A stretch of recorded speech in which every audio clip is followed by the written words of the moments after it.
Guys, कैसे हैं आप? उम्मीद करते हैं आप सब खैरियत से होंगे, खुश होंगे और हमारी दुआ है कि आप हमेशा खुश रहें, हंसते और मुस्कुराते रहें। मेरा नाम है रहमान अनवर। मैं हूं मोहम्मद सैयद और मैं हूं ज़फ़र इकबाल। और आज हम जिस वीडियो पर रिएक्ट करने जा रहे हैं, इस वीडियो का टाइटल है how Nathan Gadkari crashed Tesla ego. तो देखते हैं भाई, वीडियो का टाइटल आ गया है एंड ऑफ चाइनीज डोमेन्स। तो करते हैं वीडियो स्टार्ट और देखते हैं। अगर वीडियो पसंद आए तो लाइक सब्सक्राइब जरूर कीजिएगा, कमेंट में अपनी राय इज़हार जरूर कीजिएगा। करते हैं वीडियो स्टार्ट और देखते हैं। टेस्ला कभी भी ऐसी कंट्री में मैन्युफैक्चरिंग प्लांट सेटअप नहीं करेगी जहां पर उन्हें पहले कार सेल करने की परमिशन ना मिले। ये कहना था टेस्ला के सीईओ इलॉन मस्क का। और ऐसे ही एक दूसरे ट्वीट के अंदर जब एक इंडियन यूजर ने उनसे कहा कि इंडिया के अंदर टेस्ला को जल्दी से जल्दी लॉन्च किया जाए, तो उन्होंने स्ट्रेट फॉरवर्डली बोल दिया कि इंडिया में किसी भी बड़ी कंट्री के मुकाबले सबसे ज्यादा टैक्सेस लगते हैं। और ये बात कई हद तक ठीक भी है। इंडिया में किसी भी गाड़ी की CIF यानी कि कॉस्ट, इंश्योरेंस एंड फ्रेट अगर $40,000 या रफली 32 लाख रुपए से कम है तो उस पर 60% और अगर ज्यादा है तो 100% इम्पोर्ट ड्यूटी लगती है। और इस सब के ऊपर एडिशनल 10% सोशल वेलफेयर सेस देना पड़ता है। और इसी रीजन की वजह से इंडियन गवर्नमेंट ने टेस्ला को सजेस्ट किया था कि वो कम्प्लीटली नॉकडाउन यूनिट इंडिया के अंदर ही लोकली असेंबल करे और 30% पार्ट्स वो लोकल मैन्युफैक्चरर से ले। बट टेस्ला अपनी जिद पर अड़ी रही और उनका कहना ये था कि इंडियन मैन्युफैक्चरर्स में वो कैपेबिलिटीज है ही नहीं कि वो टेस्ला के सोफिस्टिकेटेड पार्ट्स असेंबल कर सके। और इसी चीज पर नितिन गडकरी जी, जो कि हमारे रोड एंड ट्रांसपोर्ट मिनिस्टर हैं, उन्होंने इंडिया टुडे को इंटरव्यू देते हुए बोला कि अगर टेस्ला को ये लगता है कि वो चाइना में गाड़ियां बनाकर इंडिया में बेच सकेंगे तो वो ऐसा हरगिज नहीं होने देंगे। लेकिन अब कहानी में मोड़ आ चुका है, क्योंकि 2017 से चली आ रही ये रस्साकसी के अंदर फाइनली टेस्ला ने हार मान ली है। और फाइनेंशियल टाइम्स की रिपोर्ट की माने तो अब टेस्ला इंटरेस्टेड है अपना मैन्युफैक्चरिंग प्लांट इंडिया में ओपन करने के लिए। और आज अब इस वीडियो में यही जानेंगे कि भाई आखिर ये टेस्ला ने 180 डिग्री वाला टर्न लिया कैसे, और कैसे ये भारत सरकार और भारत के लिए एक बहुत बड़ी बात है। अब टेस्ला के इस अचानक हृदय परिवर्तन को समझने के लिए हमें टेस्ला की जड़ें खोदनी पड़ेंगी। अपनी शुरुआत से ही टेस्ला एक बड़ी ही रेवोल्यूशनाइजिंग चीज थी। ये कार नहीं, एक टेक बेच रहे थे। इन्होंने शुरुआत में टेस्ला रोडस्टर लॉन्च करी थी, जो कि कोई खास नहीं बिकी थी क्योंकि एक स्पोर्ट्स कार थी।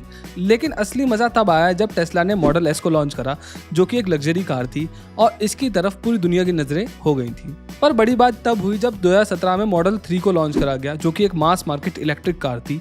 और देखते ही देखते ये गाड़ी पूरी दुनिया के अंदर बेस्ट सेलिंग इलेक्ट्रिक कार बन गई। और इन्हीं सब गाड़ियों की वजह से टेस्ला ने US की मार्केट के अंदर 50% शेयर हासिल कर लिया EV सेगमेंट के अंदर। अब ये सब देखने में तो बहुत ही अच्छा लगता है, लेकिन ग्राउंड रियलिटी थोड़ी सी हार्श है। दरअसल 2019 में टोटल फॉसिल फ्यूल कार्स की सेल थी 56 मिलियन यूनिट्स की, और EVs की कितनी थी? सिर्फ 2.1 मिलियन यूनिट्स। और इनके अंदर भी टेस्ला की गाड़ियां सिर्फ 3,67,000 यूनिट्स ही बिकी थी।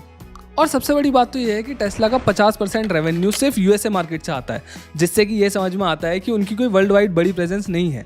और इसीलिए टेस्ला ग्लोबली एक्सपेंशन चाहते थे। दरअसल टेस्ला की मैन्युफैक्चरिंग गीगा फैक्ट्रीज में होती हैं, जो अपनी 100% कैपेसिटी के अंदर 2 मिलियन यूनिट्स निकाल सकती हैं एक साल के अंदर। और ऐसी उनके पास 3 गीगा फैक्ट्रीज हैं USA के अंदर, एक नेवाडा में है, एक न्यूयॉर्क में और एक टेक्सास में है। लेकिन अगर बाकी दुनिया की बात करें तो टेस्ला की सिर्फ 2 गीगा फैक्ट्रीज हैं, जिसमें एक जर्मनी में है और एक शंघाई चीन में है। और ये कोई सरप्राइज की बात नहीं है कि टेस्ला ने अपने ग्लोबल एक्सपेंशन के लिए यूरोप के अंदर ऑटो हब को चुना, यानी कि जर्मनी को। और ऐसे ही उन्होंने चाइना के साथ भी करा, जो कि एशिया के अंदर सबसे बड़ा ऑटो हब है। और ऐसे डिसीजंस की वजह से उनको बहुत ज़्यादा फायदा भी मिला। जैसे जहां उनका US का रेवेन्यू $40 बिलियन का था, वहीं चाइना से वो सेकंड नंबर पे सबसे ज़्यादा पैसा कमाते हैं, यानी कि $18 बिलियन। और देखते ही देखते चाइना की मार्केट US की सेकंड सबसे बड़ी मार्केट बन गई, जहां पर वो 40% गाड़ियां बेच रहे थे, यानी कि 50% US में और 40% चाइना में और बाकी के रेस्ट ऑफ द वर्ल्ड में। लेकिन चाइना के अंदर सब कुछ हरा भरा नहीं था। दरअसल टेस्ला चाइना से पैसा तो कमा रहे थे, लेकिन वहां पर बहुत सारी मुश्किलों का भी सामना करना पड़ रहा था उनको। और सबसे बड़ी दिक्कत एक मार्केट के अंदर क्या हो सकती है? Yes, competition. जहां चाइना टेस्ला के लिए सेकंड लार्जेस्ट मार्केट है, वहीं दूसरी तरफ चाइनीज मैन्युफैक्चरर्स जैसे कि BYD, नियो, गीली और एक्सपैंग वगैरह टेस्ला को कड़ा कंपटीशन दे रहे हैं वहां की लोकल मार्केट के अंदर। और उनका USP है कॉम्पिटिटिवली लोअर प्राइस। हाँ, चाइनीज कार्स काफ़ी ज़्यादा सस्ती हैं और इनके कंपैरिजन में टेस्ला की कार्स के प्राइस $40,000 से चालू होकर $70,000 तक जाते हैं चाइना के अंदर। और इन सब के ऊपर चाइनीज गवर्नमेंट के लोकल इंडस्ट्री को पुश करने के लिए इंसेंटिव्स और IP राइट्स को प्रॉपर्ली इंप्लीमेंट ना करना एक बड़ा सरदर्द है टेस्ला के लिए वहाँ पर। अब ये जो IP राइट्स वाली मैं बात कर रहा हूँ ना, ये वही है जो वो कॉपी कर लेते हैं किसी की भी गाड़ी उठा के। रेंज रोवर का कुछ बना देंगे और जीप रैंगलर का कुछ बना देंगे, वो सबकी कॉपी कर लेते हैं। अब ये तो रही टेस्ला की वहाँ पर काम करने से जुड़ी दिक्कतें। दूसरी प्रॉब्लम जो टेस्ला को फेस करनी पड़ रही है वो है क्वालिटी इश्यूज। हम सब जानते हैं कि चाइना की मैन्युफैक्चरिंग क्वालिटी कैसी होती है शुरुआत के प्रोडक्ट्स में एटलीस्ट। और अगर हम ब्लूमबर्ग की रिपोर्ट्स की माने तो टेस्ला को कंप्लेंट्स की वजह से चाइनीज फैक्ट्री में अपनी प्रोडक्शन को 56,000 तक गिराना पड़ा है दिसंबर 2022 से 2023 तक। और इस घटिया क्वालिटी की मैन्युफैक्चरिंग की वजह से उनको 1 मिलियन रिकॉल्स भी करने पड़े हैं अपनी गाड़ियों के। और इन सब परेशानियों के अलावा यूएस चाइना ट्रेड वॉर एक अलग ही मुसीबत बना हुआ है टेस्ला के लिए। साउथ चाइना मॉर्निंग पोस्ट, जो कि एक चाइनीज बेस्ड न्यूज़ पोर्टल है, उन्होंने रिपोर्ट किया है कि चाइनीज गवर्नमेंट ने टेस्ला को अपनी प्रोडक्शन लाइन शंघाई में बढ़ाने से ब्लॉक कर दिया है। इसी बीच मार्च 2021 में राउटर्स ने रिपोर्ट किया था कि जासूसी सस्पिशियस के कारण चाइनीज गवर्नमेंट अपने सरकारी कर्मचारियों को गवर्नमेंट ऑफिस के बाहर टेस्ला को पार्क नहीं करने दे रही है। और इन्हीं सब दिक्कतों के चलते चाइना में दिसंबर 2022 में ईयर ऑन ईयर टेस्ला की सेल 21% तक गिर गई।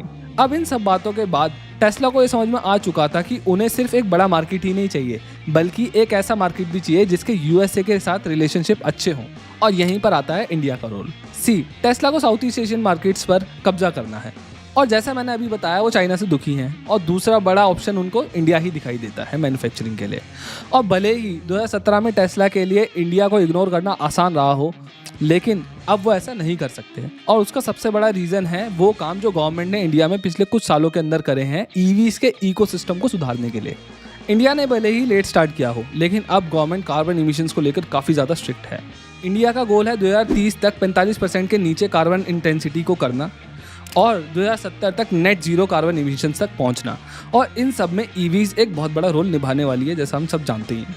इसीलिए गवर्नमेंट ऑफ इंडिया ने faster adoption of hybrid and electric vehicles यानी कि फेम स्कीम लॉन्च किया, जहां कंज्यूमर्स को इंसेंटिवाइज किया जाता है ईवीज़ खरीदने पर। ये पॉलिसी सच में काम करती है, स्पेशली इंडिया जैसे कॉस्ट डोमिनेटेड मार्केट्स में। और इसी की सक्सेस को देखते हुए गवर्नमेंट ने फेम 2 भी लॉन्च कर दिया है, जहां पर वो 10,000 करोड़ का इन्वेस्टमेंट करने जा रहे हैं, जिसके अंदर इंफ्रास्ट्रक्चर जैसे कि चार्जिंग स्टेशंस और ईवीज़ की बैटरी मैन्युफैक्चरिंग प्लांट्स वगैरह में उसको पैसे को इन्वेस्ट किया जाएगा। और इस स्कीम से एस्टिमेटेड 20 लाख पैसेंजर्स को सुविधा मिलेगी और 4 लाख चार्जिंग स्टेशंस खोले जाएंगे छोटे बड़े। साथ ही में गवर्नमेंट ने ओला उबर जैसे कंपनीज को भी ये बोला है कि वो 40% हिस्सेदारी ईवीज़ की रखें अपनी फ्लीट्स के अंदर। इन सब चीज़ों के अलावा गवर्नमेंट ईवी इकोसिस्टम के ऊपर भी बहुत मजबूती से काम कर रही है। सितंबर 2022 में 1,54,000 करोड़ का joint venture MOU Vedanta Foxconn के साथ साइन किया गया है, ताकि इंडिया में सेमीकंडक्टर्स को बनाया जा सके। और ये जो सेमीकंडक्टर्स वाली बात है ना, ये बहुत ज़्यादा ज़रूरी है, क्योंकि ये जो सेमीकंडक्टर्स होते हैं ये बहुत ज़्यादा भारी मात्रा में यूज होते हैं ईवीज़ के अंदर in comparison with internal combustion engine. और इस बात को हम फोर्ड की गाड़ियों के एग्जाम्पल से समझ लेते हैं। फोर्ड की फोकस एक ICE इंजन वाली गाड़ी है जिसमें रफली 300 चिप्स होती हैं, लेकिन वहीं फोर्ड की मार्क E जो कि एक EV है, उसके अंदर 3,000 चिप्स यूज होती हैं। तो आप खुद सोचिए कितना ज़्यादा इंपॉर्टेंट है यहाँ पर ऐसे प्लांट्स को बेस करना। इसके अलावा इंडियन OEMs ने लार्ज कंपोनेंट बेस भी डेवलप कर लिए हैं इंडिया के अंदर, जहां पर फैब्रिकेशन, डिफरेंशियल गियर्स वगैरह और मोटर्स वगैरह बनाई जाएंगी। और इन सब चीज़ों के बाद इलॉन मस्क के साथ भगवान ने भी मजाक कर दिया, जहां पर जम्मू और राजस्थान के अंदर भारी भंडार निकला है लिथियम के। और इस वजह से टाटा जैसे बड़े प्लेयर्स EV बैटरीज के अंदर इन्वेस्ट कर पाएंगे, जो कि दिखाता है इंडिया की चेंजिंग इकोसिस्टम को।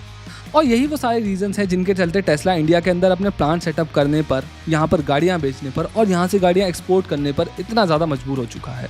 और इन सब चीज़ों के लिए जो सबसे बड़ा श्रेय है, मैं बोलूँगा वो जाता है नितिन गडकरी जी को।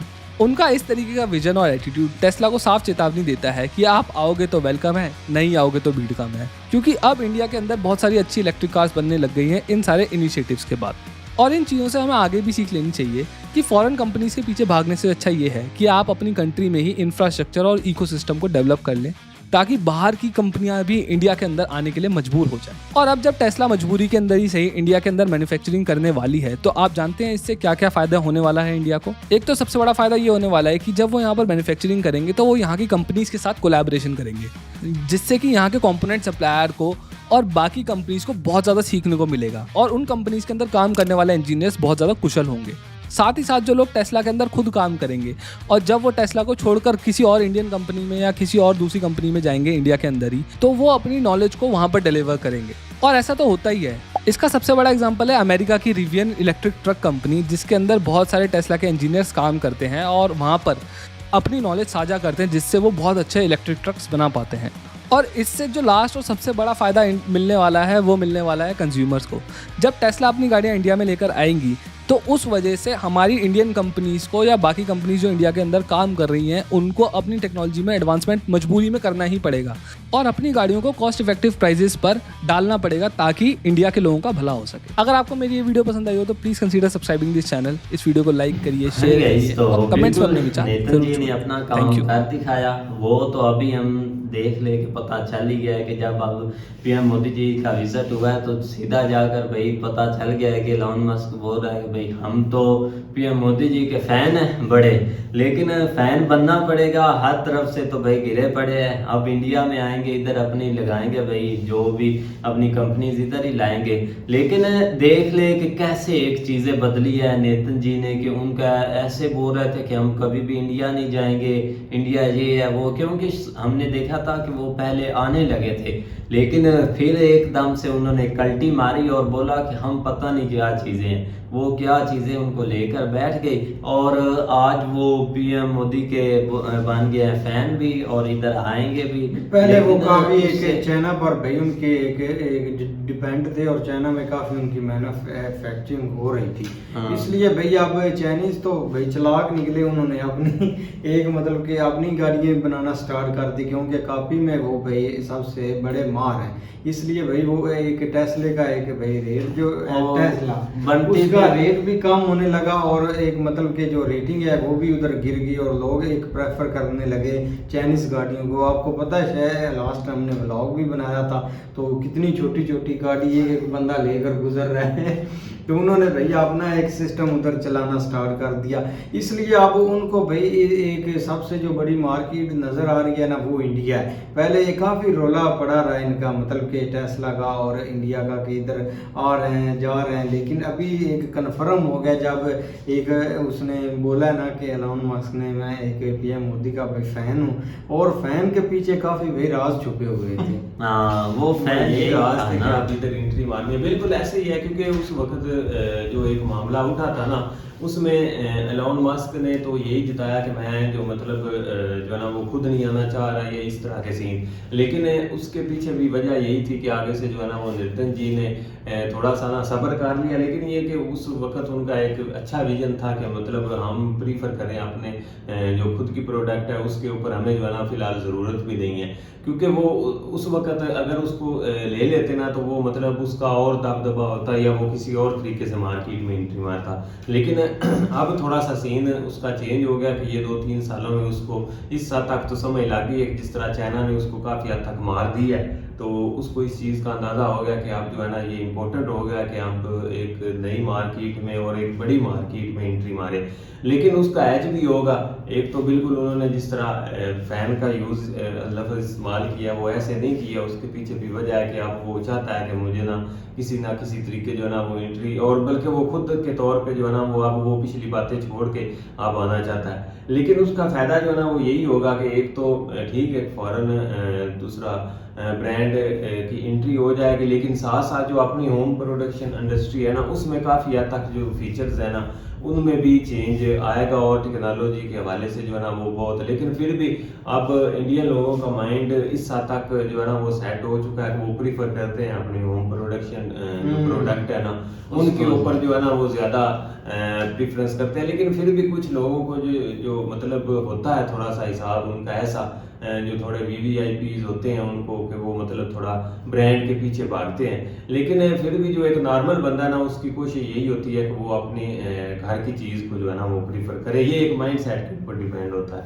लेकिन ये कि आप थोड़ा सा ज़ाहिर बात है चेंज आएगा और वो दोबारा एंट्री के लिए तैयार बैठा आप जल्दी देखना वो भाई आने वाले हैं उड़ कर। तो उम्मीद करते हैं आपको वीडियो पसंद आएगी। अगर पसंद आए तो लाइक सब्सक्राइब जरूर कीजिएगा, कमेंट में अपनी राय का इज़हार जरूर कीजिएगा।